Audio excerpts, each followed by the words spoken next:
বিষ পেটে গেলে জীবন শেষ, আর কানে গেলে সম্পর্ক শেষ। কাউকে ক্ষমা করে মহৎ হয়ে যাও, কিন্তু দ্বিতীয়বার বিশ্বাস করে বোকা হও না।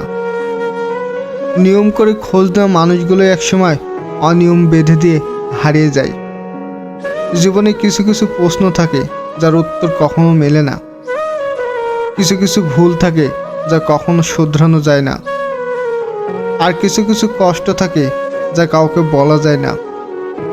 এমন একটা দিন আসুক, আমাকে অবহেলা করা মানুষগুলো আমার সফলতা দেখে আফসোস করুক। অভাবী হও, তবুও নিচু স্বভাবের মানুষ হও না। কারো খুশি দেখে আনন্দিত হওয়া সুন্দর মনের পরিচয়। কারো ভালো সহ্য করতে না পারা সবচেয়ে নিকৃষ্ট মানসিকতার পরিচয়। যে অন্যের অধিকার ও সুখ ছিনিয়ে নেয়, তার বিচার সময় করবে। মানুষ সেদিন সত্যিকারের মানুষ হবে যেদিন সে অন্যের ভুল ধরার আগে নিজের ভুলটা ধরতে শিখবে। আমি খুব সহজে সবার সঙ্গে মিশে যাই, তাই তো খুব সহজে অনেক অনেক কষ্ট উপহার পাই।